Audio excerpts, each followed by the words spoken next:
Za mchana, karibuni sana siku ya leo. Kwa majina naitwa Madina Juliet Kimaro na mimi ndo nitakuwa moderator. Asante. Habari, kwa majina naitwa Hadija Abasi, nipo katika JS team. Kwa majina naitwa Joseph Kamis na mimi ni katika JS team. Asante sana. Majina naitwa Ana Shfaida Sambaro.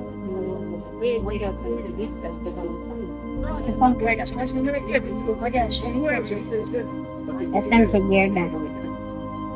Karibu sana. Swali la kwanza la paneli yetu ya leo litakuwa kwa Hadija, na swali linasema, kwa mtazamo wa kitaalam, unaonaje teknolojia ya GIS inaweza kusaidia serikali na taasisi kuelewa hali ya misitu ya Tanzania na kupanga mikakati bora uhifadhi? Karibu sana. Asante. GIS na remote sensing zina umuhimu sana katika kuelewa mazingira kwa ujumla ikiwemo misitu. Pointi ya kwanza, unaweza kusema ufuatiliaji wa mabadiliko ya misitu ambayo tunaiita forest change detection.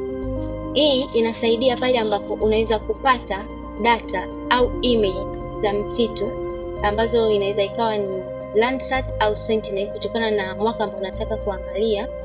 Then kupitia picha hiyo unaweza ukaona mabadiliko ya msitu. Je, umeongezeka kwa kiasi gani au umepungua kwa kiasi gani? Hiyo GIS inaweza kutusaidia kuweza kuelewa the change detection ya misitu. Pili, maarifa ya GIS na remote sensing inaweza kutusaidia kupata ramani sahihi ambayo tunaiita forest mapping. Kwa mfano, katika msitu wa Vikindu contain mpilipili, mkangazi na mwale. Sasa unahitaji kujua, je, pilipili ipo kwa ukubwa gani? Inaweza kukusaidia GIS kwa sababu ya zile image ambazo utakuwa umechukua. Kuna some remotes ambazo zinachukua taarifa kutoka juu kuja chini, ambapo unaweza kujua kabisa hapa hii ni mipilipili imekaa eneo hili na kwa kupitia maarifa ya GIS unaweza kuelewa, kusaidia wewe kuelewa mazingira kwamba sehemu fulani mipilipili ipo mingi, sehemu fulani mkangazi ipo mingi. Inaweza kukusaidia kupata aina tofauti za ramani ya msitu. Pia unaweza kujua tathmini ya afya ya msitu ambayo kitaalamu tunaita forest health assessment. Hii forest health assessment inakuwa kwa kutumia teknolojia ya GIS na remote sensing, inakuwa determined kwa indices mbalimbali. Kwa mfano, kwenye msitu wa Vikindu, indices ambayo inatumika sana kwa kutumia maarifa ya GIS na remote sensing ni NDVI ambayo inaitwa Normalized Difference Vegetation Indices. Hii inaweza kusaidia kujua afya ya msitu.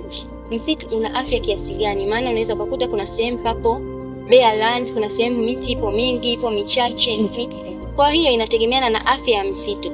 Hii NDVI huwa ina range au inatengeneza afya ya msitu kwa kuangalia ile value yake. Value ambayo ina range from -1 to 1. Ikiwa -1 mpaka 0, kwenye namba yoyote hapo inaonyesha kwamba afya ya msitu ni ndogo sana. Lakini ikiwa 0 mpaka 0.5 inakuwa ni moderate, inamaanisha sio afya nzuri lakini at least. Ila kuanzia 0.5 mpaka 1 inaonyesha msitu una afya sana. Ndio maana unaona kuna sehemu nyingine ni green, kuna sehemu nyingine inakuwa ni ina fade. Hiyo ni afya ya msitu. Hiyo yote inaweza kudeterminiwa na maarifa ya GIS. Pia GIS inaweza kusaidia katika kufanya maamuzi yoyote ile ambayo tunaita decision support system. Hii inasaidia pale ambapo GIS inaweza kuunganisha data mbalimbali. Unaweza kuchukua data za udongo, data za mvua, data za temperature, kuangalia, je, huu msitu wetu unapungua kwa sababu gani? Ni factor ipi inasifanya msitu unapungua? Labda ni udongo au ni temperature au ni mvua. Kwa hiyo baada ya kuunganisha hizo data utazirelate na msitu. Labda msitu na udongo, sehemu fulani udongo wake haupo stable, picha itakuonyesha hizi za satellite. Itaonyesha labda sehemu fulani udongo wake haupo sawa, hivyo ndio maana miti hii haina afya hiyo. Au ni mvua, unakuta kipindi fulani miti inakuwa too green or something, lakini ndio hivyo. Au muda mwingine temperature ikiwa kubwa sana inafanya misitu kupoteza ile afya yake. Asante. Asante sana Hadija kwa maelezo mazuri ambayo umetupatia. Naamini kwa mifano ambayo umeitoa ya miti ambayo inapatikana hapa Vikindu Forest ikiwemo kama mpilipili na mwale, inaonyesha jinsi gani JS inasaidia kutambua uhalisia misitu yetu ambayo tunayo hapa Tanzania.